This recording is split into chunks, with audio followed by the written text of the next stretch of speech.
ససి విద్యా సంస్థల ఆధ్వర్యంలో ఏప్రిల్ 3వ తేదీన సంఘివలసలోని క్యాంపస్లో అవగాహన సదస్సు జరగనుందని సంస్థ వైస్ చైర్మన్ మేకా నరేంద్ర కృష్ణ తెలిపారు. స్కూల్ అడ్మిషన్స్ తో పాటు 10వ తరగతి పూర్తి చేసుకున్న విద్యార్థులకు ఐఐటి నీట్లపై అవగాహన కల్పించేందుకు ఈ సదస్సు ఏర్పాటు చేస్తున్నామని చెప్పారు. తల్లిదండ్రులకు ఉన్న సందేహాలను నివృత్తి చేయడంతో పాటు విద్యార్థులకు స్కాలర్షిప్ టెస్ట్ నిర్వహిస్తామని తెలిపారు. ఏప్రిల్ 3న సంఘివలస ససి క్యాంపస్ లో జరగనున్న అవగాహన సదస్సుకు హాజరు కావాలనుకునే విద్యార్థులు తమ పేర్లను ఆన్లైన్ ద్వారా రిజిస్ట్రేషన్ చేసుకోవాలని చెప్పారు.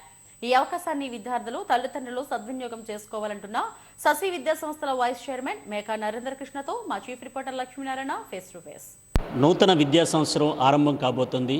మీ పిల్లలను ఏ స్కూల్లో జాయిన్ చేయాలని ఆలోచన చేస్తున్నారా? అదేవిధంగా 10th అయినటువంటి విద్యార్థుల్ని ఏ గ్రూప్ తీసుకోవాలి, ఎలా ముందుకు వెళ్ళాలి అనేటువంటి ఆలోచన చేస్తున్నారా? అయితే సెసి విద్యా సంస్థలు కొన్నేళ్లుగా అత్యున్నత విద్యా ప్రమాణాలు పాటిస్తూ విద్యాబోధన అందిస్తున్నాయి, మంచి విజయాలు సాధిస్తున్నాయి.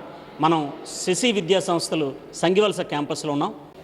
ఏప్రిల్ 3వ తేదీన అవగాహన సదస్సు ఈ విద్యా సంస్థల ఆధ్వర్యంలో జరగబోతుంది. ఈ విశేషాలను మనతో పంచుకునేందుకు సెసి విద్యా సంస్థల వైస్ చైర్మన్ మేకా నరేంద్ర కృష్ణ మనతో ఉన్నారు.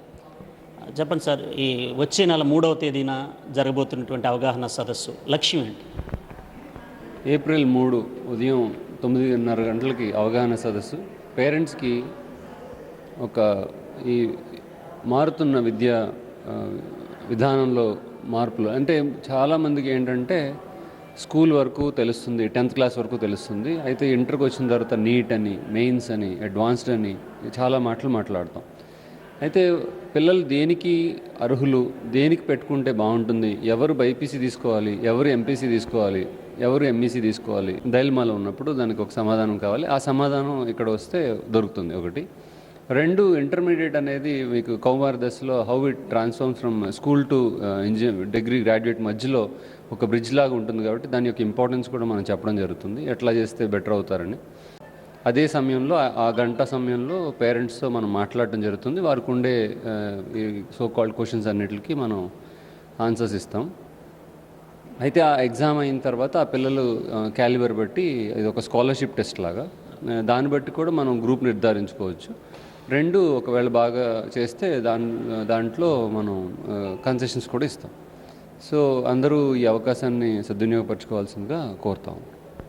సార్, గడిచిన విద్యా సంవత్సరంలో మనం నీట్ కావచ్చు, ఐఐటి కావచ్చు, ఇంటర్ అకాడమిక్స్ కావచ్చు, ఎట్లాంటి ఫలితాలు మనకు వచ్చాయి? మేము 2018లో పెట్టామండి ఇక్కడ ఫస్ట్ టైం పెట్టడం వైజాగ్లో. అండ్ అప్పటి నుంచి ఇప్పటిదాకా మనం ఒక సింగిల్ పాలసీ ఏంటంటే తక్కువ మంది విద్యార్థులు తీసుకోవాలి, మనకు సరిపడా అంటే మనం చూడగలిగినంత చేయగలిగినంత విద్యార్థులు మాత్రమే తీసుకోవాలి, తీసుకుని వారికి న్యాయం చేయాలనేది ఒక బేస్ రూల్ పెట్టుకుని చేస్తున్నాం. సో దీనికి సరే చెప్తారు అందరు ఇట్లా అనుకుంటారు, కానీ దీనికి రిజల్ట్ ఏంటంటే ఎవరు చెప్పని మాట ఏంటంటే 1:3 సక్సెస్ రేట్. ప్రతి ముగ్గురులో ఒకరు సక్సెస్ రేట్, అది నీట్ అవ్వచ్చు, లేకపోతే మెయిన్స్ అవ్వచ్చు, ఐఐటి అవ్వచ్చు. ఈ పరిస్థితుల్లో మనం ఆ రిజల్ట్ ఇవ్వగలుగుతున్నాం. అలా ఇవ్వగలుగుతున్నామంటే ప్రతి విద్యార్థిపై ప్రత్యేక శ్రద్ధ అనేది మాటల్లో కాకుండా చేతల్లో చేస్తున్నాం కాబట్టి ఇది జరుగుతుంది.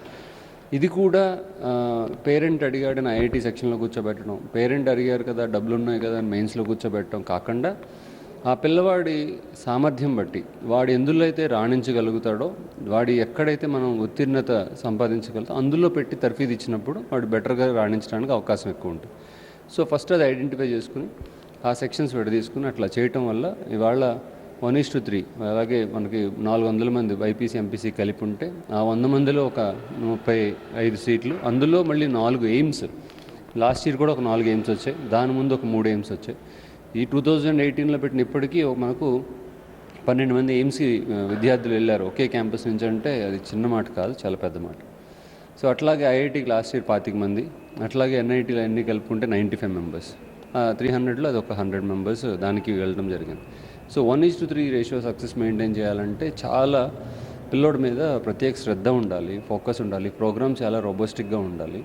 దీనికి పేరెంట్స్ సహకారం కూడా చాలా అవసరం, అందరూ కలిస్తేనే ఇది అవుతుంది. సో అది మేము చేయగలుగుతున్నాం వైజాగ్లో. దానికి పేరెంట్స్ సహకారం అలాగే పిల్లలు సహకరించబట్టి ఇదంతా జరుగుతుంది.